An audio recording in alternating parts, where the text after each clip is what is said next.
आज का हमारा कल से सीएनएस हमने नया सिस्टम स्टार्ट किया है। उसमें कल आपने congenital abnormalities of the brain पढ़ा और साथ हमने डिस्कस किया कि ट्रॉमा, ब्रेन का ट्रॉमा और उसकी कॉन्सिक्वेंसेस क्या है।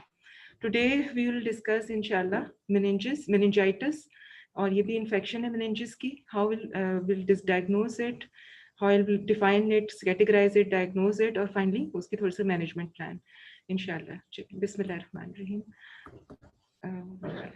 इधर से कर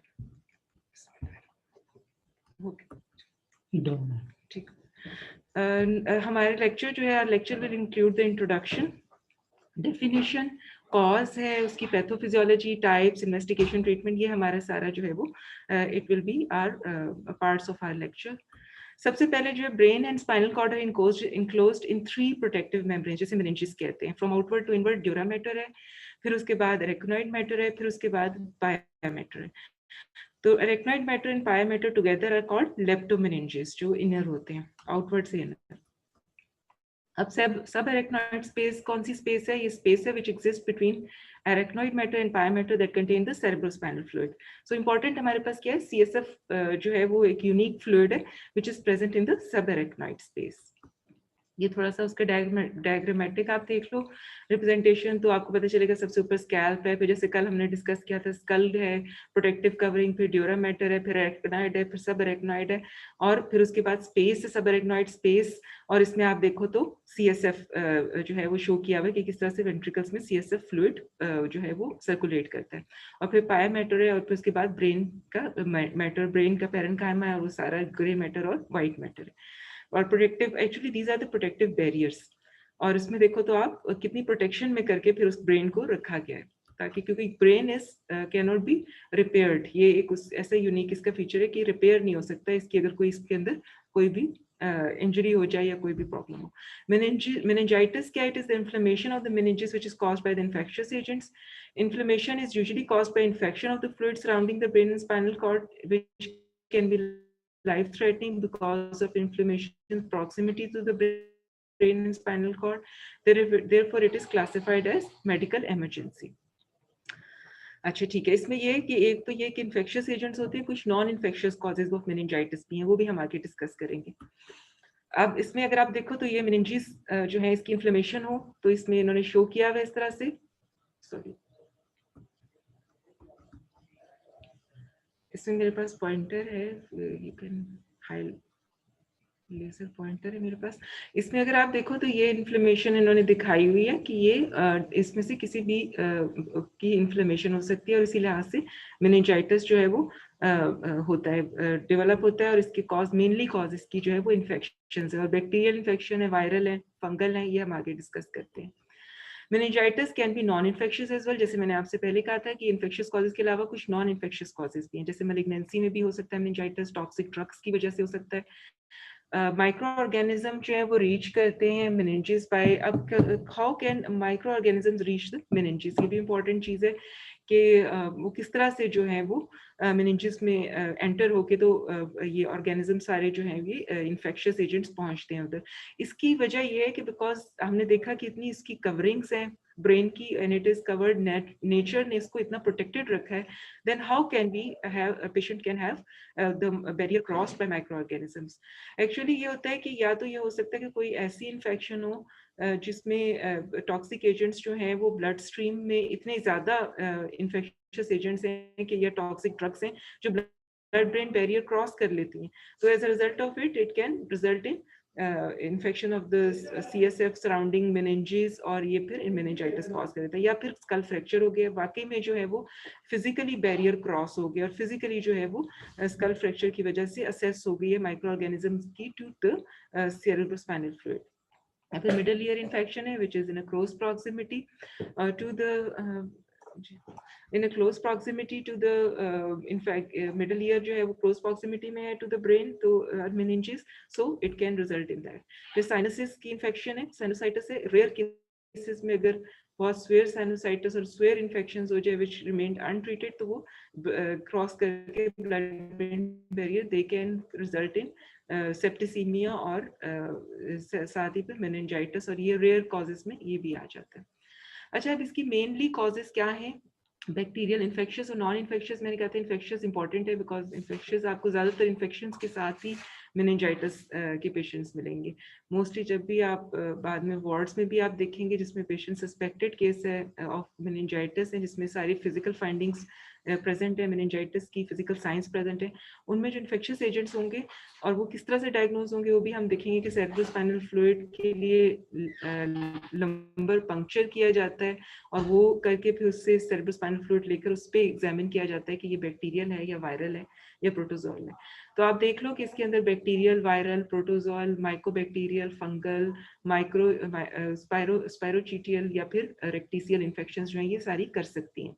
non infectious causes we have discuss, malignant है, वेस्कुलाइटिस है, जैसे vasculitis can be caused by autoimmune disorders या फिर कोलेजन वैस्कुलर डिजीजेस हैं, सार्कोइडोसिस है, एसएलई है which is a collagen vascular disease, rheumatoid arthritis है, ये नॉन इन्फेक्शियस कॉजेज में भी पेशेंट विद मेनिंजाइटिस या inflammation of the meninges present कर सकता है।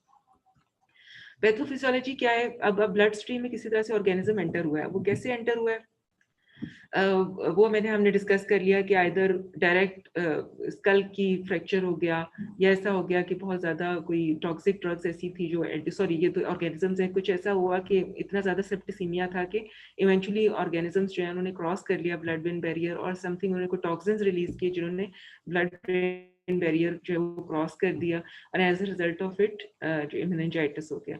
फिर उसके बाद इन्फ्लेमेशन होगी मेनिंजेस की। इन्फ्लेमेशन मेनिंजेस की होगी तो इसका मतलब ये है कि मेनिंजेस की इन्फ्लेमेशन की वजह से सारी कॉन्सिक्वेंसेस ऐसे आएंगे जिसमें ब्रेन इन्वॉल्वमेंट, जिसमें अनकॉन्शियस भी है पेशेंट के साथ जो है वो साथ साइंस ऑफ मेनिंजियल इरिटेशन भी पॉजिटिव है और then it can cause the inflammation of the subarachnoid space और फिर सीएसएफ में जो है वो प्रॉब्लम आएगी और सीएसएफ के अंदर जो है वो आपको सीएसएफ के अंदर सारी जो डिफरेंशिएशन, जैसे हम कहेंगे कि बैक्टीरियल है, वायरल है, कैसे डिफरेंशिएट करेंगे, उसके लिए फिर सीएसएफ एग्जामिनेशन होगा। इंट्राक्रेनियल प्रेशर रेज्ड हो जाएगा, इसके भी टेस्ट है इंट्राक्रेनियल प्रेशर के और फिर उसके बाद क्योंकि और इसकी साइंस भी है इंट्राक्रेनियल प्रेशर रेज्ड होने के और फिर उसके बाद सीएसएफ क्लाउडीनेस हो जाएगी, जो सीएसएफ निकाला जाएगा उसकी फिर सारा उसका एग्जामिन पूरा फुल एग्जामिनेशन होता है सीएसएफ का, स्टार्टिंग फ्रॉम मॉर्फोलॉजी या फिर physical findings of the CSF से लेकर माइक्रोस्कोपिक फाइंडिंग्स और उसकी फिर माइक्रोबायोलॉजी तक सारा कुछ किया जाता है सीएसएफ में। तो it is an important tool for the diagnosis क्योंकि जो मेनिंजाइटिस को डायग्नोस करना इसलिए इम्पोर्टेंट है कि it can be life threatening if not treated in time. अब टाइप्स हमने पहले डिस्कस कर ली हैं। अच्छा, पहले we'll start with bacterial meningitis. Bacterial meningitis आपको पता है कि बैक्टीरिया जो हैं वो साइज में ज़ाहिर बड़े होते हैं वायरसेस से और उनका जो हो गई डैमेज, ब्रेन डैमेज होगी, वो ज़्यादातर हर बैक्टीरिया नहीं करता बल्कि कुछ bacterial types of the bacteria जो कि मेनिंजाइटिस कॉज करते हैं। ऑल पर्सन्स या कोई मेजॉरिटी ऑफ द पीपल जो हैं वो इम्यूनो कॉम्प्रोमाइज्ड होते हैं या फिर प्रीवियसली उनको कोई क्रॉनिक इन्फेक्शन चल रही होती है जिसमें सेकेंडरी फिर बैक्टीरियल मेनिंजाइटिस हो सकता है या रेयरली केसेस ऐसे भी होते हैं जिसमें हेल्दी पर्सन में भी मेनिंजाइटिस, बैक्टीरियल मेनिंजाइटिस रिजल्ट हो जाता है। ये पोटेंशियली लाइफ थ्रेटनिंग है, जैसे as all we have discuss कि ये क्योंकि पेशेंट जो है वो ब्रेन इन्वॉल्वमेंट है, मेनिंजेस की इन्वॉल्वमेंट है और सबअरेक्नॉइड सीएसएफ की इन्वॉल्वमेंट है, तो ब्रेन डैमेज का होता है। It is can result in brain damage अगर ट्रीटेड नहीं प्रॉपर्ली हो, क्योंकि आपको कॉन्सिक्वेंसेज ऑफ इन्फ्लेमेशन पता है कि इन्फ्लेमेशन होगी, फिर उसके बाद अगर अनट्रीटेड रह जाएगी तो वहाँ पर इवेंचुअली जो टिश्यू डैमेज हो जाएगी, नेक्रोसिस हो सकता है और necrosis can result in after necrotic area जो है वो रिमूव हो जाएगा तो वो फंक्शनल डिसफंक्शन हो जाएगा क्योंकि brain can not repair itself. तो जो एक चीज लूज हो गई, डैमेज हो गई, it can not be repaired. potentially life threatening form है which can cause a serious complication, brain damage, hearing loss, ultimately death। तो ऐसे patients जो है वो ये हो सकता है कि even if they recover, अगर वो present late करते हैं treated late, even if they recover they will not recover completely, कुछ ना कुछ residual उनकी consequences रह जाएंगे and ultimately अगर untreated रहे तो वही necrosis और death के chances है। फिर inflammation of leptomeninges है and fluid in subarachnoid space लेप्टोमेनिंजेस हमने कह दिया था कि जो ड्यूरा मैटर और एरेक्नोइड मैटर है उसको मिला के जो है वो हमारे पास पाया मैटर और एरेक्नोइड मैटर को मिला के जो लेप्टोमेनिंजेस बनती हैं, और वो जो है फ्लूइड जो सब एरेक्नोइड स्पेस होता है ये सब इन्वॉल्व हो जाते हैं if there is extension of infectious agents, और जो भी उनकी जो है अगर अनट्रीटेड रहें तो ये भी इन्फ्लेम्ड हो जाते हैं। और मोस्ट कॉमनली जो है ये ब्लड स्ट्रीम से ही ट्रांसमिशन है, यानी सेप्टिसीमिया जब हो जाता है तो उसके बाद ट्रांसमिशन होती है। Always cerebral, it is always cerebrospinal as the subarachnoid space is continuous around brain and spinal cord। तो ज्यादातर ये होता है कि ये जल्दी स्प्रेड हो जाता है CSF में, क्योंकि it is circulating all around the brain and spinal cord। Causes अब हम आ जाते हैं कौन से माइक्रो ऑर्गेनिज्म कॉज करते हैं। एक तो आपको याद करना आसान है because it contains the name itself, Neisseria meningitidis, ये आपको पता भी है, पहले भी आप माइक्रोबायोलॉजी में भी आपने पढ़ा है थर्ड ईयर में। फिर उसके बाद एच इन्फ्लुएंजी है, हेमोफिलस इन्फ्लुएंजी है, फिर स्ट्रेप्टोकोकस नमूनी है, ये इकोलाई है, और ग्रुप बी स्ट्रेप्टोकोकस है।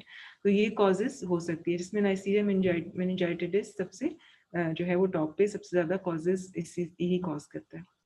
फिर एच इन्फ्लुएंजी का भी आपको पता है कि ये भी immunocompromised post splenectomy patients में ये सारे कॉजेस हो सकते हैं। Post splenectomy, splenectomy is a very important जो है उसकी कॉन्सिक्वेंसेज, जो लॉन्ग टर्म कॉन्सिक्वेंसेज स्प्लिनेक्टमी के, उसमें बहुत इंपॉर्टेंट है कि meningitis can result because encapsulated, ये सारे इनकैप्सुलेटेड बैक्टीरिया हैं, और इनकी अनकैप्सुलेटेड बैक्टीरिया को रिमूव करने में स्प्लीन इंपॉर्टेंट है।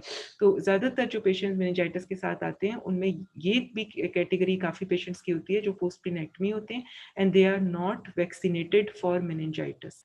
वैक्सीनेशन हम वैसे तो कराते हैं रूटीनली, लेकिन जो पेशेंट स्किप हो जाते हैं मेनिंजाइटिस की वैक्सीनेशन से, वो दे कैन, और ऐसा भी हो सकता है कि उनकी एंटीबॉडीज टीटर लो हो गया हो, तो as a result of it they are prone to develop these infections due to encapsulated microorganism, जो कि स्प्लीन ने जिनको रिमूव करना था। क्लिनिकल फीचर्स ये मैंने एज वो कर दिया कि आपको मेडिसिन में भी पढ़ाएंगे क्लिनिकल फीचर्स मेनिंजाइटिस के बहुत ज़्यादा, लेकिन ये कि आपको एक दफ़ा यहाँ रिवाइज कर देते हैं कि ज़ाहिर इन्फेक्शन है, फीवर और राइगर्स हैं, राइगर्स के साथ इन्फेक्शन बिकॉज ब्रेन इन्वॉल्व हो रहा है, तो वो फिर न्यूरोलॉजिकल सिम्टम्स भी साथ आ जाएंगे, इंट्राक्रेनियल प्रेशर रेज हो जाएगा, headache, nausea, vomiting, hypertension, bradycardia, because heart के लिए भी जो है वो सारे सेंटर्स, रेस्पिरेटरी सेंटर, वो सारे भी उधर इन द ब्रेन स्टेम है। मेनिंजियल इरिटेशन से जो मेनली साइन होते हैं वो नेक स्टिफनेस है, फोटोफोबिया है, सीजर्स हो सकते हैं, और नेक स्टिफनेस जो है वो बहुत इंपॉर्टेंट साइन है, आपको डेमोन्स्ट्रेट करना भी आता होगा। फोटोफोबिया भी हो सकता है क्योंकि उसके साथ एसोसिएटेड है सारी नर्व्स, और फिर क्रेनियल नर्व्स का भी प्रॉब्लम आ सकता है, और फिर सीजर्स।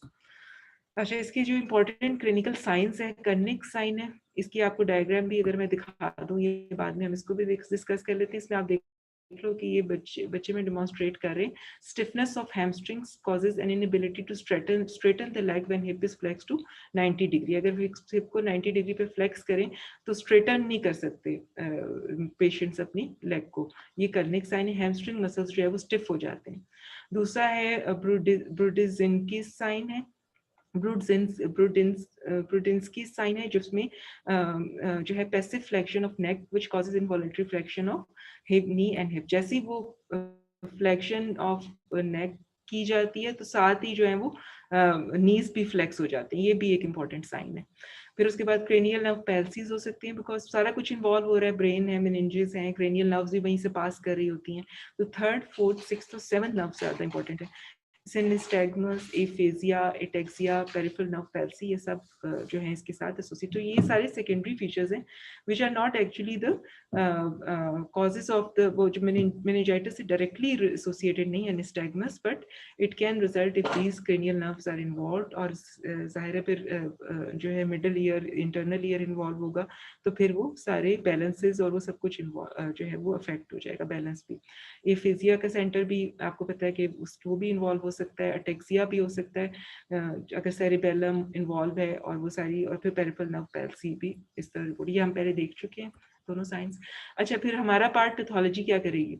मैंने आपसे कहा था CSF एग्जामिनेशन करना है। आप CSF कैसे लेंगे, लंबर पंक्चर से लेंगे। लंबर पंक्चर का भी आपको पता है कि वो प्रोसीजर उसका सारा you must have seen in medicine. अगर नहीं तो आप इस इसको एक अच्छी तरह से इसका प्रोसीजर भी देख लें, बिकॉज यू शुड नो कि कौन सी लंबर वर्टिब्रा पे जो है वो लेना होता है CSF, कौन सा कहाँ जो है इंटर वर्टिब्रल कहाँ से जो है स्पेस में नीडल डालनी है, और नीडल कौन सी यूज होती है इसके लिए। CSF के लिए निकालने की लंबर पंक्चर नीडल खास नीडल होती है जो यूज की जाती है। और इसके व्हेन वी उसके लिए प्रिकॉशनरी मेजर्स क्या हैं, और पेशेंट को कैसे प्रिपेयर करना है, काउंसल कैसे करना है, पोजीशन कैसे बनानी है CSF के लिए एग्जामिनेशन के लिए, और कोई इसके लिए कोई आपके पास ऐसा है कि हमने कोई इसकी प्रिकॉशंस रखनी है कि कहीं ये इंट्राक्रेनियल प्रेशर जो है वो फौरन रिड्यूस ना हो जाए और patient can go into convergence, और जो है because of low intracranial pressure कई दफ़ा ऐसे भी होता है। तो ये सारी प्रिकॉशंस जो हैं ये इसको आप स्टडी कर लें, because it is a part of the investigations. जब सही सैंपल आएगा तो फिर हम उस पर सही एग्जामिन कर सकेंगे। अगर उसमें हेमरेजिक सैंपल होगा या पेशेंट को कोई लाइफ थ्रेटनिंग किस्म की सिचुएशन हो जाएगी तो फिर हम ऑब्वियसली उसको इन्वेस्टिगेट नहीं कर सकते। प्रिकॉशंस आपको सारी पता होनी चाहिए। साथ ही प्लेटलेट काउंट, क्योंकि as a haematologist I will prefer कि आपको पता हो कि इसके लिए कितने प्लेटलेट काउंट सूटेबल हैं। 20 to 30,000 40,000 प्लेटलेट काउंट के ऊपर 30 to 40,000 प्लेटलेट काउंट पर जो है वो CSF एग्जामिनेशन हो सकता है, लेकिन majority of the clinicians want it to raise up to at least 50,000। फिर उसके बाद इससे रो पर जो है वो हेमरेज होने का चांस होता है। अच्छा, अब CSF में हम देखेंगे क्या, जब CSF जो है ना वो बहुत ही प्रीशियस फ्लूइड है, because this fluid is obtained with obviously expert hand से लेते हैं, और it is obtained with very under strict supervision और strict जो conditions होती है, पेशेंट को प्रिपेयर करना होता है, तो आप बार बार CSF नहीं ले सकते। तो CSF को आपने बहुत प्रिसाइसली हैंडल करना है और बहुत टाइमली उसको इन्वेस्टिगेट करना है। अगर टाइम ज़्यादा हो जाए तो भी CSF जो है वो उसकी कम हो जाती है यील्ड, और इसमें जो है वो WBCs डिजेनरेट हो जाते हैं, हम we can not even recognize them, तो इनको फौरन करना होता है। जैसे CSF आपने उसी टाइम पर आप CSF को हैंडल करेंगे जैसे ही उसको लिया जाएगा, यानी with in a few minutes या एटलीस्ट 1 आवर के अंदर अंदर जो है वो CSF एग्जामिनेशन हो जाए, जिसमें उसकी सेलुलैरिटी देखेंगे यानी साइटोलॉजी करेंगे, सेल्स देखेंगे, और इसके अलावा बायोकेमिस्ट्री होगी उसकी जिसमें प्रोटीन्स, ग्लूकोज वगैरह होंगे। फिर ब्लड कल्चर कर सकते हैं, we are suspecting bacterial meningitis which we are talking about now, उसका ब्लड कल्चर होगा। फिर ब्लड यूरिया जो है अब ये तो हमारे पास यहाँ तक ख़त्म हो गया, यानी कि हमने साइटोलॉजी की, उसकी WBC देखी, बायोकेमिस्ट्री की, और फिर उसके बाद ब्लड कल्चर किया। अब बैक्टीरियल मेनिंजाइटिस में WBC रेस्ड होंगे और ज़्यादातर न्यूट्रोफिल्स होंगे। न्यूट्रोफिल्स हमें रिकग्नाइज हो जाती है CSF में, बिल्कुल ऐसे ही नजर आते हैं जैसे पेरिफेरल ब्लड में, उसके लोब्स होती हैं मल्टी लोबेटेड और हाइपर और सेगमेंटेड लोब्स होती हैं न्यूक्लियस की उसकी। फिर प्रोटीन रेज होंगे, लेकिन ग्लूकोज कंज्यूम हो जाता है बाय द बैक्टीरिया, तो ग्लूकोज इसमें लो होता है। अब ब्लड कल्चर में क्या आएगा, कल्चर जो है वो आपके जो भी माइक्रो ऑर्गेनिज्म सस्पेक्टेड हैं उसके लिए हम फिर CSF कल्चर कर लेते हैं। सॉरी ये ब्लड कल्चर है, वैसे CSF कल्चर भी किया जा सकता है, और CSF के ऊपर ग्राम स्टेन और वो जेटन स्टेनिंग भी करके देख लेते हैं कि इसमें ग्राम पॉजिटिव कौन कौन से हैं। फिर उसके बाद ब्लड कल्चर एक इंसिलरी साथ इन्वेस्टिगेशन है जिसमें ऑब्वियसली जो है क्योंकि सेप्टिसीमिया है तो पेशेंट में उसमें ब्लड कल्चर में आ सकता है कि H इन्फ्लुएंसी है, मेनिंजोकोकल इन्फेक्शन है या न्यूमोकोका है, उसी लिहाज से ट्रीटमेंट ऑप्शन चेंज हो जाती हैं। फिर ब्लड यूरिया चेक होगा, सस्पेक्टेड पेशेंट्स का ब्लड यूरिया मोस्टली हाई होता है। फिर उसके बाद एक्सरे में चेस्ट की एग्जामिनेशन हो तो चेस्ट एक्सरे में नमूनिया हो तो नमूनिक पैच वी कैन जो है वो रिकॉग्नाइज की नमूनिक पैच है। फिर मेस्टोइडाइटिस भी कई दफ़ा जो है इसके साथ होता है, और इट इज कल अगर एक्सरे किया जाए और मेस्टोइडाइटिस सस्पेक्ट कर रहे हो तो फिर आप मेस्टोइड का भी एक्सरे कर सकते हैं। अदरवाइज मोस्टली जो है ये पेशेंट सिम्टोमेटिक चेस्ट का है तो फिर चेस्ट एक्सरे होगा, और अगर जो भी सिम्टम्स हैं उसी लिहाज से एक्सरे किया जाएगा। अब CT स्कैन जो है वो किया जा सकता है इन पेशेंट्स में जिनमें आप स्वेयर सिम्टम्स हो, सेरेब्राइटिस आप सस्पेक्ट कर रहे हो, वेस्कुलर ऑक्लूजन सस्पेक्ट कर रहे हो, या फिर ब्रेन एब्सेस सस्पेक्ट कर रहे हो, जैसे पेशेंट विच हुआ रिफ्रैक्टरी टू ट्रीटमेंट, तो फिर उनमें अगली नेक्स्ट जो है वो CT स्कैन भी हो सकता है अगर पेशेंट अनकॉन्शियस हो और हमारे पास कोई अल्टरनेटिव डायग्नोसिस भी हम सस्पेक्ट कर रहे हो उसके लिए CT स्कैन होता है। Otherwise we can diagnose the patient with these investigations promptly हम डायग्नोज कर सकते हैं। अब अगर मॉर्फोलॉजी हम देखें ऐसे पेशेंट्स की जो कि पोस्ट मतलब कि ऑटोप्सी की डायग्नोसिस, अगर हम मॉर्फोलॉजी देखें, पेशेंट जो एक्सपायर हो जाते हैं फिर उनकी अगर मॉर्फोलॉजी की जाती है, ब्रेन की जो है वो देखी जाती है जब माइक्रोस्कोपिक एग्जामिनेशन, तो ऑर्गेनिजम्स जो और सिविरिटी के साथ चेंज होता है कि जिस तरह की जितनी सिविरिटी थी ब्रेन उसकी मेनिंजाइटिस की और इन्वॉल्वमेंट की, उसी तरह से जो है वो मॉर्फोलॉजी चेंज हो जाती है। अगर बहुत स्वेयर इन्वॉल्वमेंट थी तो पुरुलेंट एक्सुडेट्स आ सकते हैं on the surface of the brain. There is a neutrophilic inflammatory infiltrate in the cerebrum, blood vessels और मेनिंजेस। ये पोस्टमार्टम यानी ऑटोप्सी वाली फाइंडिंग्स है जिसमें मॉर्फोलॉजी पे ये आएगा। फिर ट्रीटमेंट का मैं थोड़ा सा बता देती हूँ, बच्चों में और बड़ों में थोड़ा सा फर्क होता है, and it all depends on the spectrum कि कौन सी माइक्रो ऑर्गेनिजम्स हैं और उनकी सेंसिटिविटी क्या है।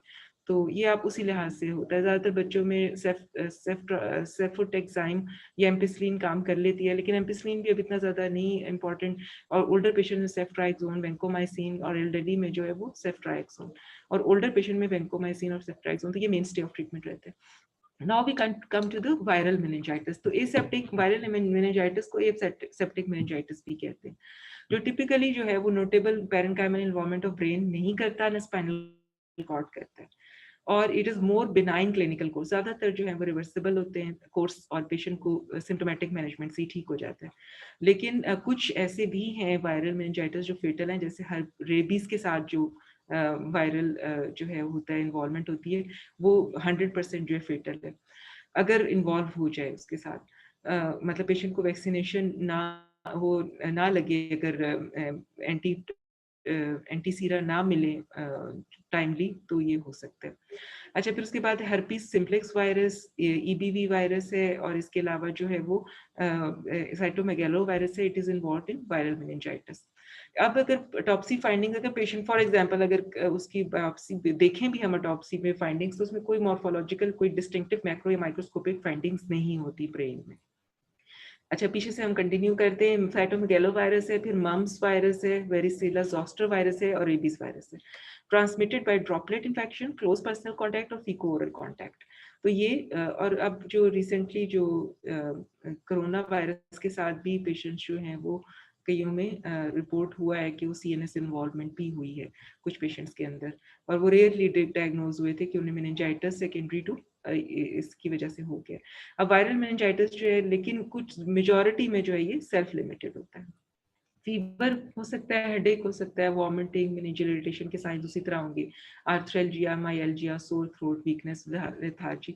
इसको डायग्नोज करना इसलिए इंपॉर्टेंट है कि अगर ये बैक्टीरियल हो तो फिर ज़ाहिर ट्रीटमेंट ही बदल जाएगी। तो हमें ये करना ज़रूर है कि ये कहीं वायरल तो नहीं है कि हम इसको फिर रॉन्गली ट्रीट करें, या अगर ये बैक्टीरियल था हमने उसको वायरल समझ लिया, तो पेशेंट की मैनेजमेंट जो है वो patient is deprived of the main management plan. Clinical क्या होगा, या सॉरी क्लिनिकल तो हमने डिस्कस कर लिया। अब इसमें क्या होगा कि जब हम सीएसएफ के एग्जामिनेशन करेंगे तो उसके अंदर लिम्फोसाइट्स होंगे इंस्टेड ऑफ न्यूट्रोफिल्स या पॉलीमॉर्फो न्यूक्लियर न्यूट्रोफिल्स, उसकी बजाय लिम्फोसाइट्स होंगे। पहले हमने न्यूट्रोफिल्स डिस्कस किए थे ना कि WBC is raised on neutrophils हैं, अब लिम्फोसाइट्स हैं। नॉर्मल शुगर होगी, ग्लूकोज लो नहीं होगी। It was low in case of bacterial meningitis. Proteins raised होंगी, नो पुरुलेंस होगी। सीएसएफ में पहले हमने देखा तो उन्होंने कहा था क्लाउडीनेस इन सीएसएफ हो सकती है in case of bacterial infection. फिर उसके बाद यूजुअली सेल्फ लिमिटिंग है, resolution is norm, usually an enterovirus echo want to ask something?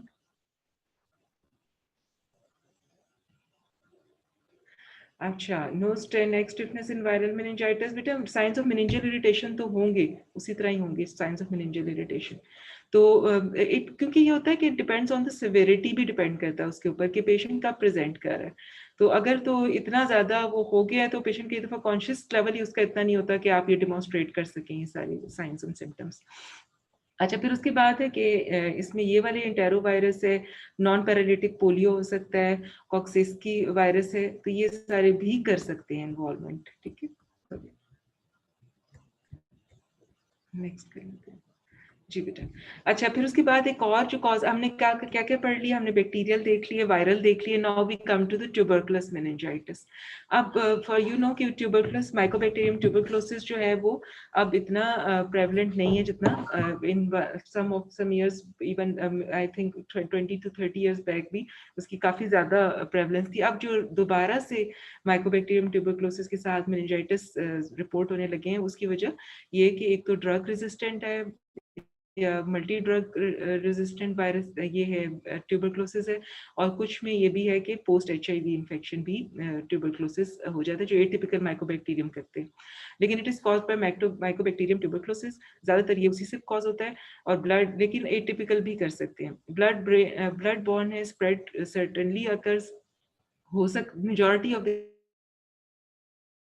Cases में जो है वो ब्लड बॉन्ड अगर हो जाए ये डिजीज ट्यूबरकुलोसिस अगर ब्लड में आ जाए तो फिर ये जरूर इसमें मेनिंजाइटिस कॉज कर सकता है। और it occurs in very later stages, वरना तो ये अगर लंग्स में है तो लंग्स में ही जो है वो कन्फाइन है वहां तक, but if it spreads into the blood तो it will certainly cause meningitis.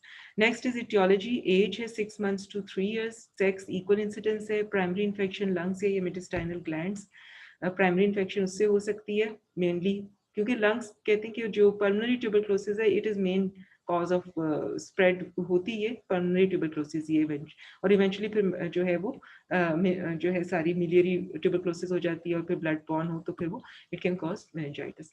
Tuberculous bacilli carried in blood stream produces caseous foci called rich focus in the brain, spinal cord meninges। तो अगर इनका किया जाए तो ये कॉज कर सकते हैं इस तरह के रिच फोकस इनको कहा जाता है, यानी कि ये कलेक्शंस होती हैं, इनकी फोकाई होते हैं केजियस नेक्रोसिस, क्योंकि आपको पता है कि ट्यूबरकुलोसिस कॉजेस केजियस नेक्रोसिस, तो ये केजियस फोकाई होते हैं। It is only when these rupture into CSF that meningitis occurs. अब ये बने हुए होते हैं ब्रेन में भी, स्पाइनल कॉर्ड इन जगहों पर बन सकते हैं, लेकिन जब ये रप्चर होंगे सीएसएफ में तो तब भी मेनिंजेस इन्वॉल्व होंगे। क्लिनिकल फीचर्स क्या होते हैं? सेंसरी इरिटेबिलिटी है, हाई फीवर है, ड्राउजीनेस है, एनोरेक्सिया, हेडेक, रेस्टलेसनेस, कॉन्स्टिपेशन, और फिर स्टेट ऑफ मेनिंजियल इरिटेशन आ जाता है जिसके अंदर ये सारे साइंस पॉजिटिव हो जाते हैं, convulsion, Kernig sign, Brudzinski sign, और neck stiffness, exaggeration of deep reflexes, muscular twitching, grinding teeth, squint, ptosis, और ये सारा कुछ।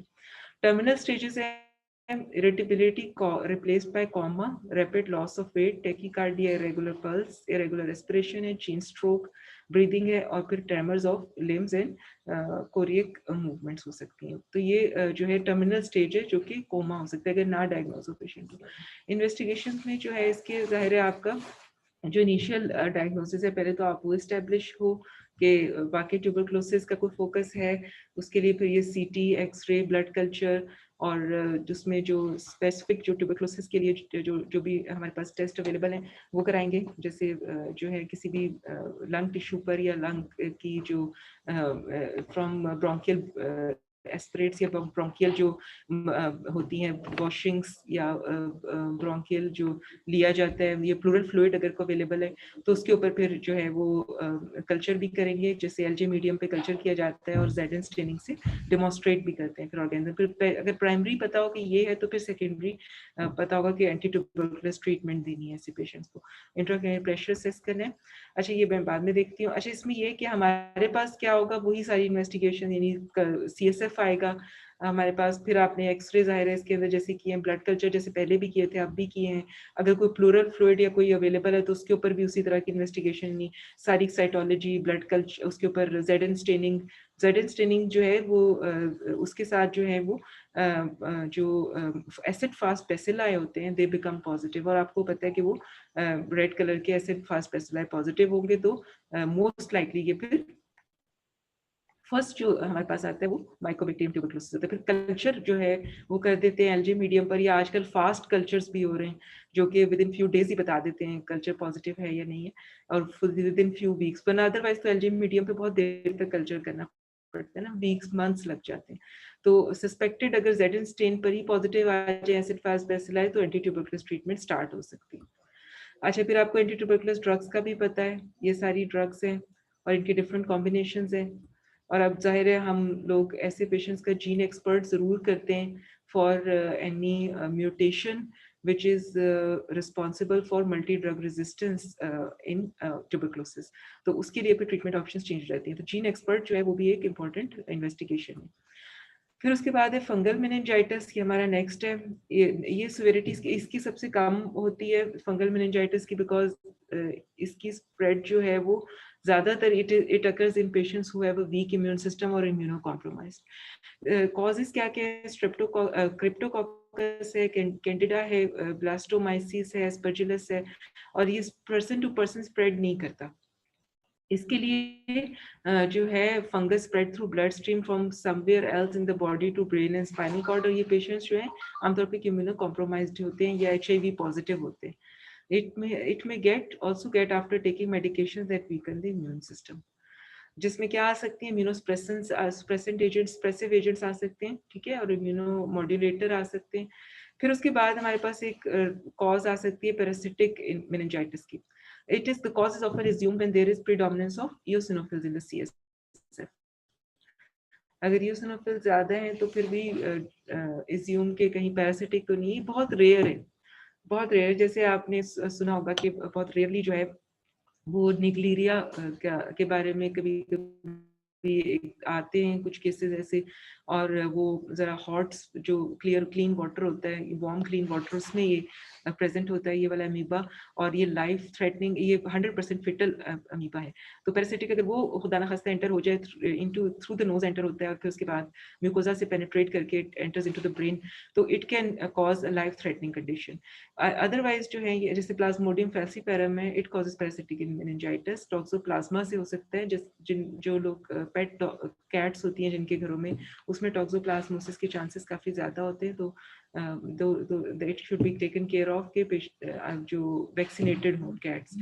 अच्छा, ये होगी हमारे पास, ये इंपॉर्टेंट कॉज है but it is a rare cause parasitic की. जैसे आपको बताया कभी कभी ये पेशेंट्स प्रेजेंट करते हैं. फिर उसके बाद एक important category non infectious meningitis के. अभी हमने सारे डिस्कस कर दिए, बैक्टीरियल, वायरल, फंगल, साथ ही हमने ट्यूबरकुलस भी मेनिंजाइटिस कर लिया, फिर हमने ये भी कर लिया जो हमारे पास पैरासिटिक मेनिंजाइटिस था. अब कुछ नॉन इन्फेक्शियस मेनिंजाइटिस. अब जाहिर, अच्छा आप ये रह गया कि पैरासिटिक मेनिंजाइटिस की डायग्नोसिस कैसे होगी. उसके लिए बेटे एक तो ये है कि पेरिफेरल ब्लड में जो भी अगर मलेरिया पैरासाइट प्रेजेंट है तो वो डेमोन्स्ट्रेट हो जाएगा. इसके अलावा ICT मलेरिया जो है, जिसे इम्यूनोक्रोमेटोग्राफिक टेक्निक है मलेरिया की डायग्नोसिस की, वो भी अवेलेबल है. अगर शिस्टोसोमियासिस है तो उसकी भी आपको पता है कि वो उसकी भी अवेलेबिलिटी है कि उसको हमने जो है वो वेट प्रेपरेशन में डायग्नोज करना है. इसी तरह जो निग्लेरिया जैसे मीबा है उसकी डायग्नोसिस भी वेट प्रेपरेशन पर होती है, जिसमें स्टेन नहीं अभी किया होता, और अगर करना भी हो तो इंडियन इंक स्टेन से ये डायग्नोज होते हैं CSF में. तो ये हमारे पास, और इसके अलावा यूसिनोफिल CSF में ज्यादा होंगे. तो ये इंपॉर्टेंट है. प्राइमरी डायग्नोसिस हमारा वहीं से होगा जहाँ पे से स्टार्ट हुई है पैरासाइट्स, और फिर उसके बाद CSF में यूसिनोफिल्स प्रोमिनेंट होंगे और कुछ और ऑर्गेनिजम्स भी डेमोन्स्ट्रेट हो जाएंगे लेटर स्टेजेस में. अब नॉन इन्फेक्शियस मेनिंजाइटिस में spread of cancer to meninges and certain drugs like NSAIDs और एंटीबायोटिक्स नॉन इन्फेक्शियस मेनिंजाइटिस कर सकते हैं. Several inflammatory conditions like sarcoidosis और SLE भी इन्वॉल्व होते हैं. अच्छा, ये इंपॉर्टेंट स्लाइड है, इसमें ना सारी आपको एक मिल जाएगी कंपैरेटिव के बैक्टीरियल, वायरल, ट्यूबरकुलस, फंगल में क्या है, और ये मेनिंजाइटिस की. आप ये मेरे ख्याल है आपके पास जो है ये हो जाएगी, शेयर भी हो जाएगी ये वाली राय. तो आप ये इसको आप अच्छी तरह से देख लें. इंपॉर्टेंट स्लाइड है. इसमें बैक्टीरियल की हमने पहले ही देख लिया पेरेंट्स कैसी होती है. इसमें पॉलीमॉर्फोन्यूक्लियर सेल्स होते हैं. लिम्फोसाइट जो है वो नॉर्मल होते हैं, इंक्रीज्ड होते हैं या फिर नॉर्मल होते हैं, ज़्यादातर नॉर्मल होते हैं. न्यूट्रोफिल्स रेज्ड होते हैं, प्रोटीन इंक्रीज्ड होती हैं और ग्लूकोज डिक्रीज्ड होती है. वायरल में आपको पता है क्लियर फ्लूइड है, मैंने पहले बताया था, स्लाइटली इंक्रीज्ड और नॉर्मल होते हैं. न्यूट्रोफिल्स नहीं होते बढ़े हुए, लेकिन लिम्फोसाइट बढ़े हुए होते हैं. प्रोटीन इसकी इंक्रीज होती है, नॉर्मल होती है, लेकिन ग्लूकोज नॉर्मल होती है. ये इंपॉर्टेंट है. ट्यूबरकुलस में जो है वो येलोइश और विस्कस होता है. ये बड़े येलो सी होती है इसकी ट्यूबरकुलस की. स्लाइटली इंक्रीज और नॉर्मल जो है ये न्यूट्रोफिल्स है, मार्केटली इंक्रीज लिम्फोसाइट है, प्रोटीन भी इंक्रीज है लेकिन ग्लूकोज डिक्रीज है। इसका बैक्टीरियल से मिलता जुलता होता है, लेकिन ये कि वही जाहिर है कि इस पे डिफरेंट जब स्टेनिंग होगी तो ZN स्टेन से डेमोन्स्ट्रेट हो जाएगी हमारे पास acid fast bacilli. Fungal meningitis है, उसका भी उसी तरह से येलोइश विस्कस हो सकता है, स्लाइटली इंक्रीज और नॉर्मल है। इसके अंदर ग्लूकोज नॉर्मल भी हो सकती है और डिक्रीज भी हो सकती है, लेकिन इसका फंगस का जो है ना, ये भी ऑर्गेनिज्म डेमोन्स्ट्रेट हो जाते हैं फंगल जो भी हमारे पास है, और इसके भी स्टेन्स हैं डिफरेंट, जिससे फंगस डायग्नोज करते हैं। और जाहिर है ऐसे पेशेंट्स इम्यूनो कॉम्प्रोमाइज्ड होते हैं, HIV पॉजिटिव होते हैं, तो हमारे पास एक क्लू वहाँ से भी आ जाता है कि HIV पॉजिटिव पेशेंट्स के लिए जो है वो हम फिर कराते हैं। इम्यूनो कॉम्प्रोमाइज पेशेंट्स होते हैं तो उनमें फिर हम सस्पेक्ट करते हैं कि ये फंगल इन्फेक्शन ना हो उनके पास। अच्छा, फिर उसके बाद ये है कि ये थोड़ी सी ऐसी ट्रीटमेंट ऑप्शंस हैं जो कि वैसे अदरवाइज तो बाकी भी चल रही है, एंटीबायोटिक कवर है, या फिर फंगल इन्फेक्शंस के लिए एंटी फंगल्स हैं, एंटी ट्यूबरकुलस हैं ट्रीटमेंट, और इसी तरह पैरासिटिक के लिए वो है। फिर उसके बाद ये होती है कि ऐसे पेशेंट्स के लिए फिजियोथेरेपी भी इंपॉर्टेंट है, और सारा कुछ, क्योंकि उन्होंने जो है वो हमें उनको नॉर्मल फंक्शंस की तरफ वापस लेकर आना है, बिकॉज दीज पेशेंट्स मोस्टली क्योंकि CNS इन्वॉल्वमेंट होती है, और तो इनकी मोबिलाइजेशन कम हो जाती है, तो दे शुड बी मोबिलाइज्ड, और इनकी एम्बुलेशन जो है उसकी फैसिलिटेशन होनी चाहिए ताकि जो है पेशेंट नॉर्मल लाइफ की तरफ आ जाए। चेस्ट केयर है, ब्रीथिंग एक्सरसाइजेज हैं, बिकॉज अगर नमोनिया है और उसके साथ इन्वॉल्वमेंट है और कफ और वो सारा कुछ है, तो वो फिर चेस्ट क्लियरेंस और ब्रीथिंग एक्सरसाइजेज इंपॉर्टेंट है। और इसके अलावा जो है वो पैसिव मूवमेंट्स आहिस्ता आहिस्ता जो है वो टोन, चूंकि उनकी हमने देखा था कि डिफरेंट साइंस थे जिसमें टोन एग्जैजरेट हुई हुई थी मसल्स की, तो उनकी टोन भी हमने नॉर्मल करनी है विद दिस। ये डिफरेंट और भी हैं इसके कि किस तरह से हमने उनको मोबिलाइज करना है। फिर एक्सरसाइजेज हैं, क्रेनियल नर्व पैल्सी अगर इन्वॉल्व है तो उसके लिए कई दफ़ा इलेक्ट्रिकल स्टिमुलेशन की जरूरत पड़ सकती है। टेक्सिया है, उसके लिए एक्सरसाइजेज हैं, बिकॉज ये चीज़ें न्यूरोलॉजिकल जो रिकवरी है कई दफ़ा लैग हो जाती है बिकॉज ऑफ परमानेंट इन्वॉल्वमेंट, या कई दफ़ा जो है वो रिकवरी क्योंकि लेट डायग्नोज होता है तो रिकवरी भी प्रोलॉन्ग डिलेड हो जाती है। तो उसमें फिर ये डिफरेंट एक्सरसाइजेज हैं, क्रेनियल नर्व पैल्सी के लिए भी एक्सरसाइजेज हैं, DVT के लिए जो है वो एक्सरसाइज है, और ऑल्दो DVT के चांस इसलिए बढ़ जाते हैं पेशेंट ज़्यादा बेड रिडन होते हैं, तो ऐसे पेशेंट्स को फिर अर्ली मोबिलाइजेशन, हाइड्रेशन और एक्सरसाइजेज ताकि उनका वीनस रिटर्न अच्छा हो जाए।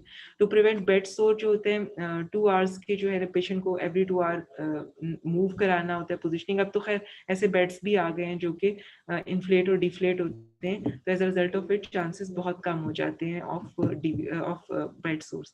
सेंसरी इंटीग्रेशन है। ठीक है, thank you for patient listening. अगर कोई क्वेश्चन है आप लोगों का तो बेटा बता दें, मुझे चैट में लिख दें, मैं उधर से देख लूंगी। अब इंशाल्लाह आप लोगों के मैलिग्नेंट और बेनाइन ट्यूमर्स रह गए सिर्फ CNS के, वो फिर हम इंशाल्लाह इकट्ठे 24 को आपके उसका लेक्चर हो जाएगा 24 ऑफ अक्टूबर इंशाल्लाह। अगर कोई आपका इससे रिलेटेड कोई क्वेश्चन हो तो आप चैट में बेटा लिख दें।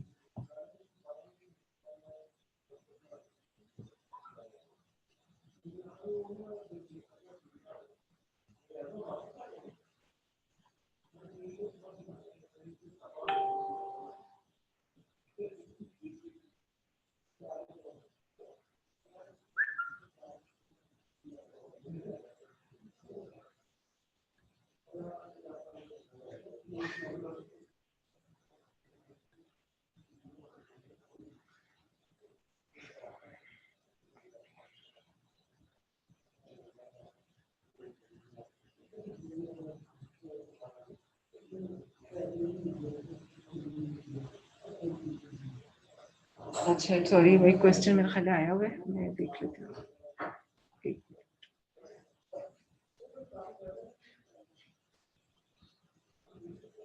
नहीं, मुझे तो कोई नहीं आया।